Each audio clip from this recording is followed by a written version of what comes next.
wabarakatuh.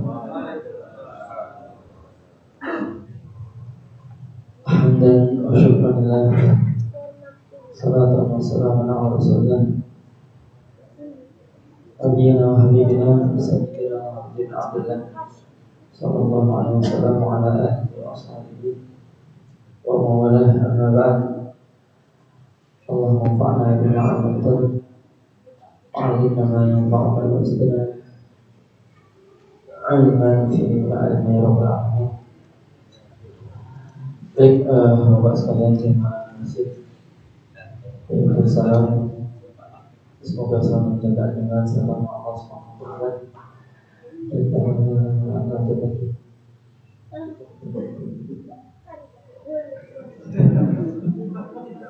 Ada tutup. Tadi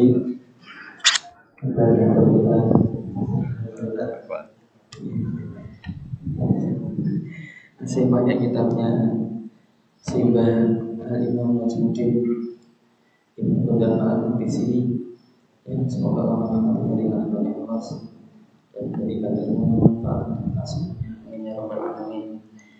Baik, kita masih bagaimana cara menggunakan khauf dan roja, rasa takut dan rasa harap dalam kehidupan kita. Insya Allah akan dipraktekkan sama Nabi kita di sebuah hadis yang panjang ini.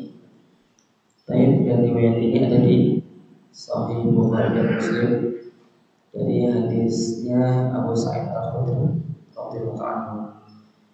Jadi ada 6 sahabat yang riwayat hadisnya itu di atas 1000. Selain 6 sahabat ini, riwayat hadisnya yang tercatat di buku hadis yang ada itu tidak sampai 1000. Nah, dari mereka yang 1000 itu di antaranya adalah Abu Sa'id Al-Khudri. Terus siapa lagi Bapak dari 6 sahabat itu? Saya lupa sebagian. Siapa teman-teman? Abu Hurairah. Sudah? Iya, Ibunda Aisyah. Saya lupa Bapak. Terus Jabir bin Abdullah. Maaf, lupa. Yang pasti bukan Abu Bakar, bukan Umar, bukan Utsman, bukan Ali. Lanjut dari Nabi Muhammad SAW bahwa dia itu bersabda, Yaqulullahu azza wa jalla yaumil qiyamah. Besok di hari kiamat Allah itu berfirman, berkata, Ya Adam, wahai Adam, kum bangun, fawa'af, dan utuslah bi'afanna, utusan-utusan ke neraka. Berarti maksudnya ada keturunannya yang dikirim ke neraka. Fayaqul, maka Nabi Adam pun mengatakan, labbaika wa sa'daik. Baik, aku memenuhi suaramu ya Allah, wa sa'daik, dan dengan penuh kebahagiaan. Jadi siap, penuh, sebenarnya itu. Wal khairu fi yadayk, dan semua kebaikan itu ada di tanganmu. Berarti penduduk neraka masuk neraka memang itu sebenarnya golongan iblis begitu, yang memang mungkin lahir dari tulang sulbinya Nabi Adam. Ya Rabb, ya Allah, wa ma ba'thunha, memang utusan ke neraka itu apa? Nah, Tuhan neraka itu siapa? Lalu Allah berfirman, min kulli alfin, di setiap 1000, tis'u mi'atin wa tis'atun wa tis'un. Berapa Bapak?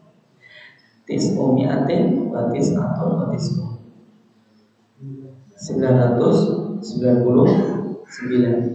Memang begini Bapak, bahasa Arab itu biasanya dibahasakan dari bilangan angka hingga, terus nanti puluhan ribu, ribuan, ratusan, satuan, puluhan, gitu biasa. Tapi kalau mau dari satuan juga boleh, satuan, puluhan, ratusan, ribuan, terus gitu. Tidak umat. Atau diurut dari angka hingga, ribuan, ratusan, puluhan, satuan itu boleh. Tapi yang lazim kayak gini tadi itu, sebelum menyentuh angka puluhan, satuan dulu baru puluhan. Fahina idzin yashibu al-maulud, saat itu orang-orang yang baru lahir itu keluar uban. Ini juga disebutkan yang berbahasa Arab seperti ini itu di Al-Quran ya. Jadi orang yang baru dilahirkan tuh beruban. Nanti akan dibahas di sini sebentar lagi. Jadi Allah Ta'ala kata para ulama ya, ulama dokter, kedokteran ya, orang kalau ketakutan itu biasanya cepat berubah. Jadi kalau kalau banyak itu ketakutannya itu banyak. Ini kata ulama begitu. Yang menarik itu Nabi Muhammad itu ternyata berubah. Ada beberapa hal yang itu tidak sampai 20. Dan yang menarik lagi, ubahnya itu semuanya nunggu di Mekah, tidak ada yang di Madinah. Semuanya nunggu di Mekah, tidak ada yang di Madinah. Kita tebak-tebakan, kira-kira kita buatkan Nabi itu apa? Kan ulama pada nyari tahu Nabi itu yang ditakutkan cuma satu. Masalahnya kan kaumnya pada belum semua. Terus memusuhi Nabi itu umat Nabi khawatir ditimpakan adab sebagaimana yang dialami oleh kaumnya Nabi Hud, kaumnya Nabi Saleh, dan nabi-nabi yang lain. Makanya kata Nabi itu agar mereka tidak dicobakan adab sebagaimana kaum-kaum terdahulu. Lanjut, nah ini bahas tentang hari kiamat. Waktu atau kulludzati hamlin hamlaha. Nanti orang yang lagi hamil itu tiba-tiba jadinya itu keguguran saking takutnya.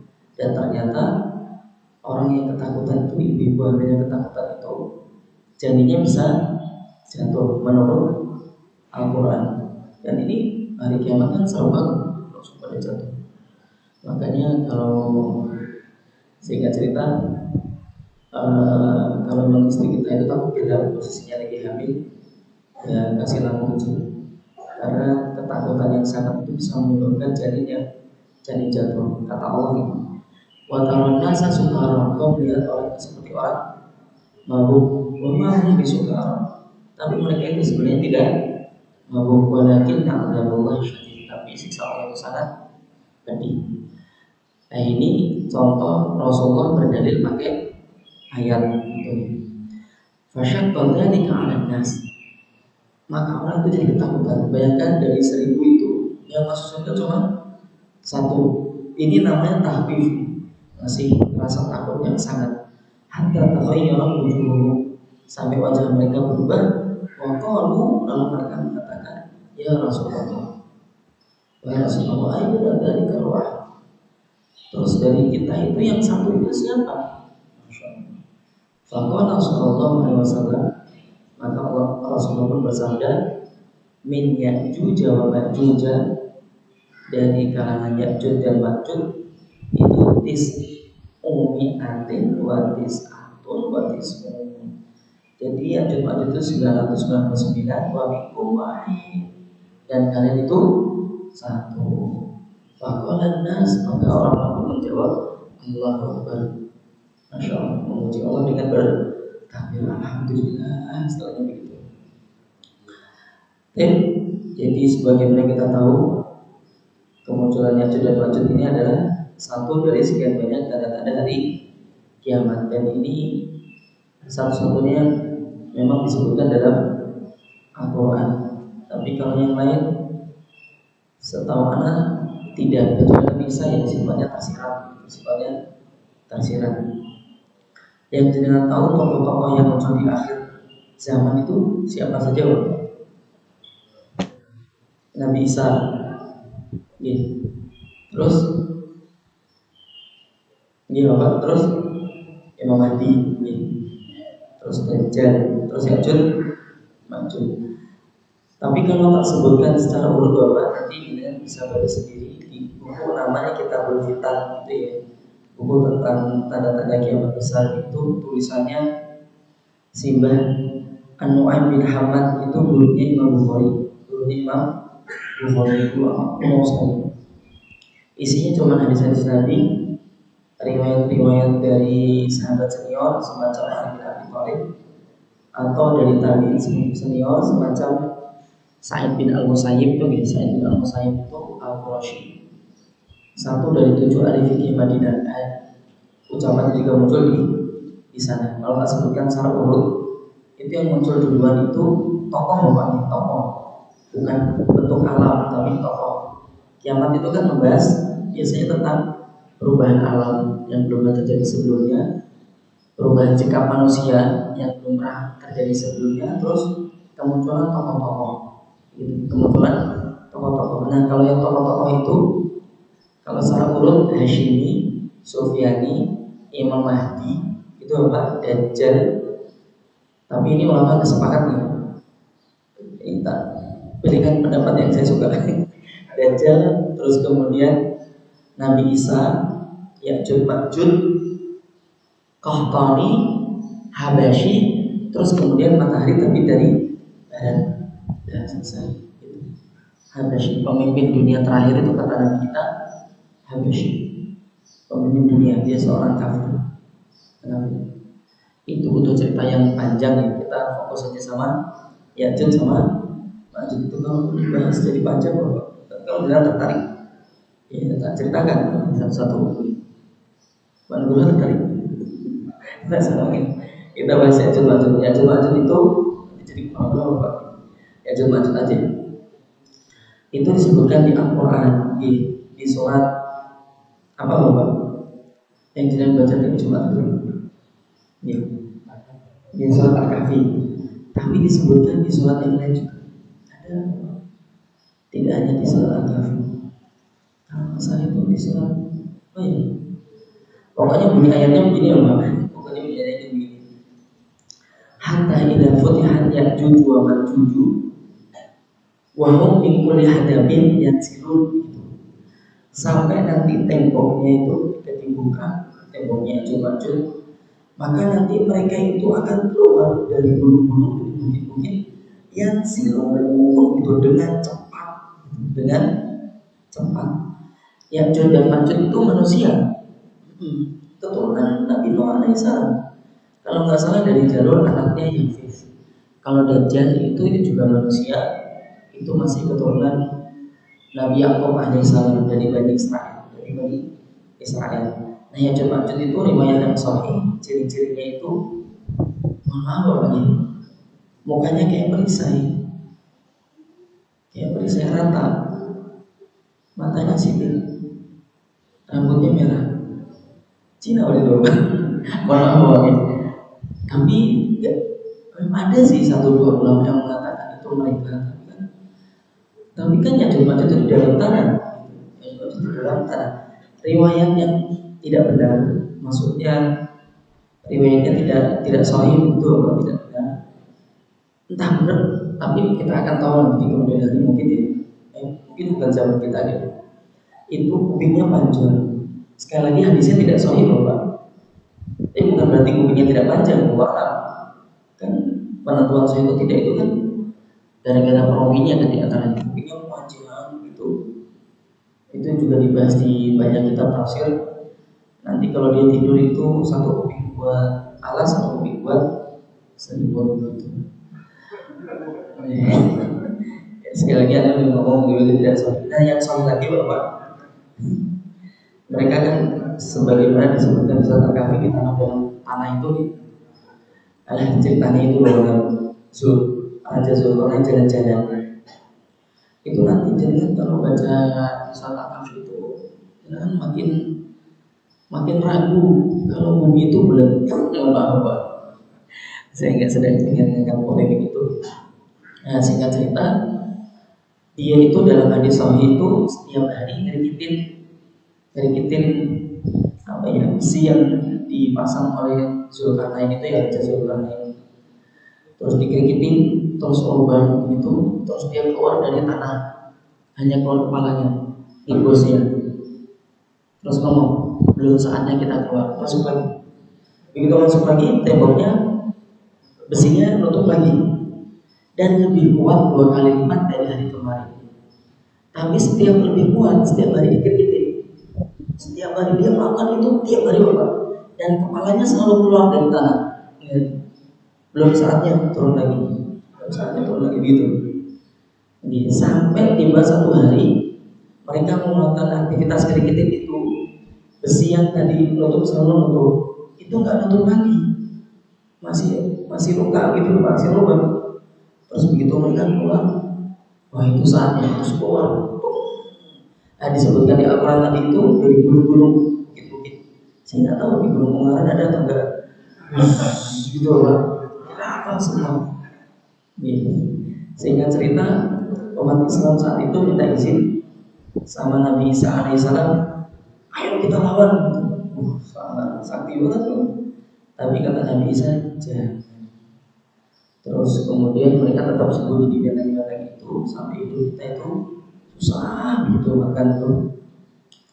Terus mereka itu menyedot semua air, memakan semua makhluk hidup. Jadi dia tidak menebarkan akidah sesat kayak Dajjal gitu, bukan apa. Terus semua tumbuhan di taman sampai kering gitu. Terus kemudian dia bilang sudah kering semua, sudah tidak ada makhluk hidup. Karena mereka nggak nebus benteng bahwa padahal kita ada di balik benteng. Nah mereka itu bawa tombak bahwa kemana-mana bawa tombak. Terus tombaknya dilempar ke langit. Semua dilempar ke langit. Semuanya melakukan itu. Jumlah mereka banyak. Itu kayaknya orang Cina bikin filmnya coba-coba. Tapi dari binatang, bukan manusia ya. Lempar ke langit itu terus hilang. Hilang beneran. Setelah beberapa saat tombak itu turun lagi nggak tahu berapa lama. Dengan berlumuran darah. Kalau mereka mengatakan laqad qatalna man fil ard wa man fis sama gitu. Sungguh kami telah membunuh semua yang ada di muka bumi dan makhluk Allah yang ada di langit. Maka mereka jadi congkak. Terus kemudian umat Islam udah nggak kuat ya di dalam benteng-benteng itu.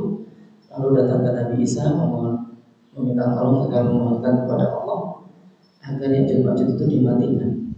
Sebenarnya itu semacam kayak binatang dari tengkuknya gitu, nggak tahu butuh atau apa gitu, terus bikin mereka beracun atau bikin mati semua. Dan kata Nabi kita, tidak ada kerak bumi yang bisa untuk menguburkan jenazah-jenazah dari Ya'juj dan Ma'juj. Saking banyaknya, terus bangkainya nggak bisa dikuburkan, saking semua kerak bumi itu full dengan Ya'juj Ma'juj. Nah ini sebagaimana dikatakan oleh Nabi kita. Terus di Sahih Bukhari Muslim ini. Terus singkat cerita, kita datang lagi ke Nabi Isa alaihissalam agar menghilangkan Ya'juj dan Ma'juj ini. Kemudian dikirim buru-buru atau dari mana itu ngambilin Ya'juj Ma'juj, terus dibawa ke mana juga nggak tahu. Terus selesai, kemudian Imam Mahdi meninggal, Nabi Isa meninggal, pemimpin berikutnya Al-Qani. Kata Nabi kita, ya suhun nasabil asar, ya suhun nasabil asar, memimpin manusia dengan tongkat.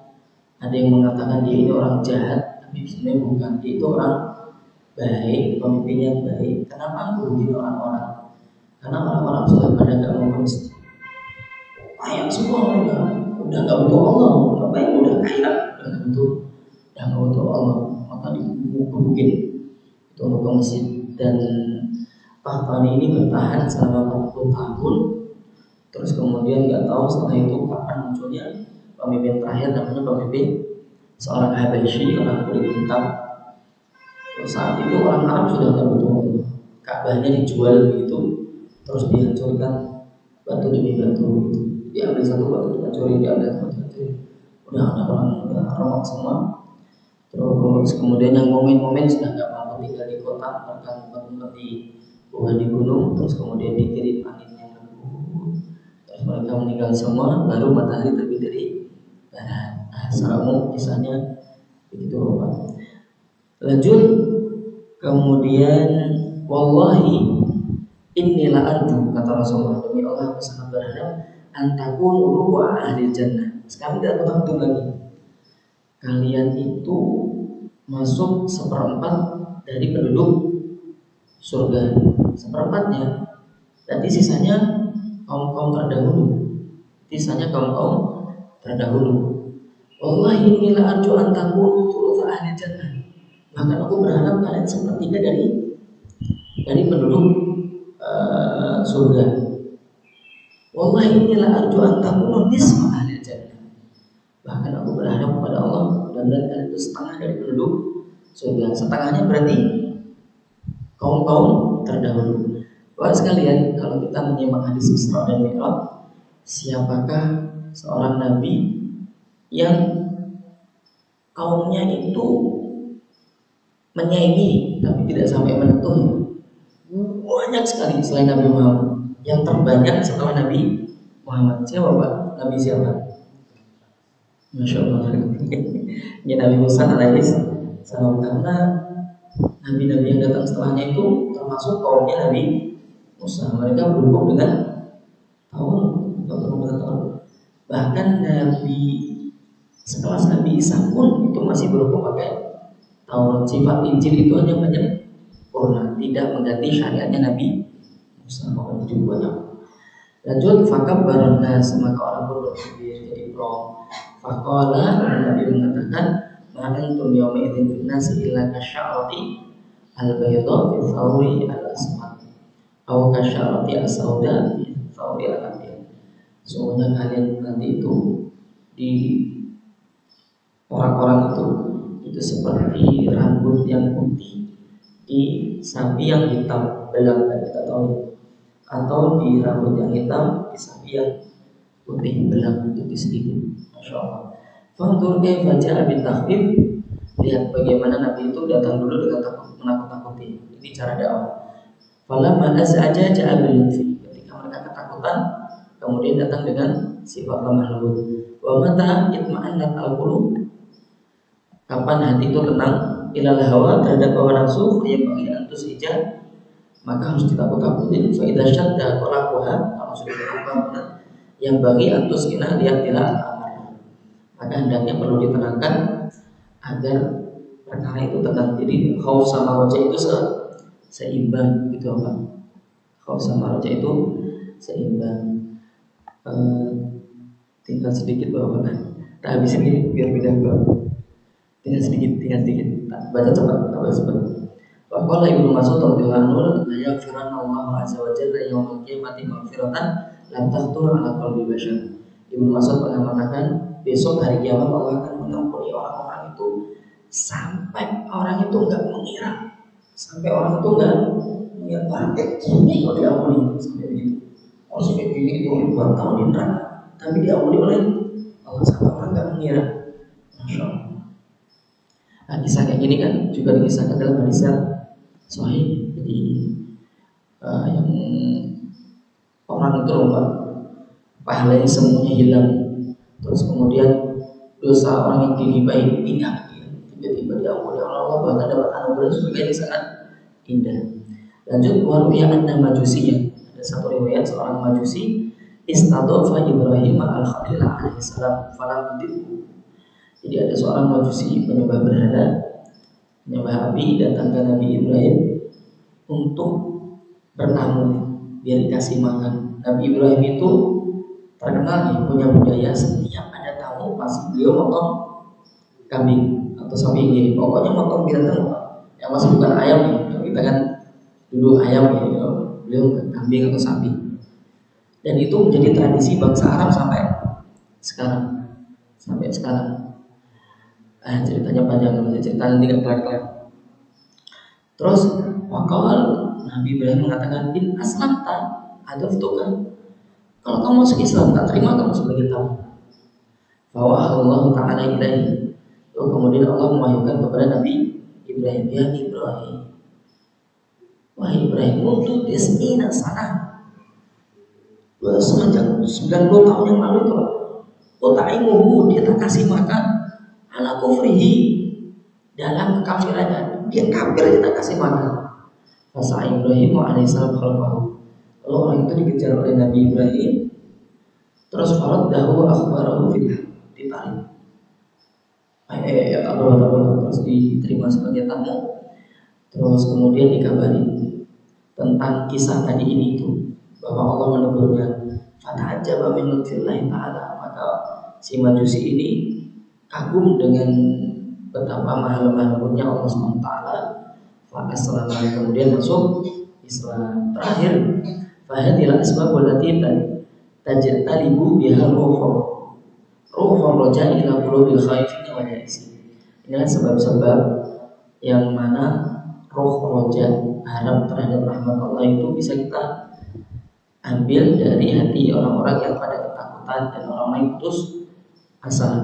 Fa'amal hamqa, adapun orang-orang yang bahasa kasar dan idiot itu, al-maghrurun, yang tertipu gitu, dengan bergelimangan dosa dan mengharap pasti dapat rahmat Allah, tapi nggak pernah berusaha sholat, nggak melakukan hal-hal yang sifatnya mendekat ke Allah, fala yambaghi yasma'u syai'an min dzalika, maka tidak seyogianya dia mendengar tentang ini. Kasih aja ada ayat-ayat adab terus biar dia takut dulu. Bal yasma'u nama sanu ridu atau sanuwar ridu fi asbabil khauf.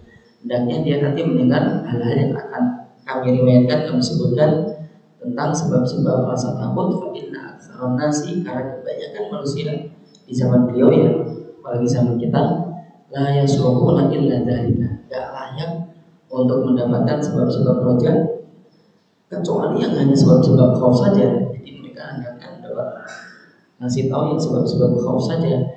Ka'ab bisu, seperti seorang budak yang buruk, alladzi la yastaqimu illa bil asar, yang enggak mungkin dia bisa benar perilakunya kecuali dengan tongkat. Pepatah Arab mengatakan al-abdu yudru bil asar wal hurru takfi al-isyarah. Budak itu memang harus dikebuk pakai tongkat, tapi kalau orang merdeka cukup ngasih isyarat. Sebenarnya mau Pak, ini diterjemahkan oleh para ulama pendidikan zaman kuno dulu gitu. Maaf saya nggak bahasa sekarang. Zaman kuno dulu kalau murid nggak bisa benar itu dipukul. Tapi kalau sudah dikasih isyarat di Allah kok benar ya cukup. Tapi kalau nggak benar dipukul. Itu ya ini hanya zaman dulu. Zaman sekarang mungkin olah kamu.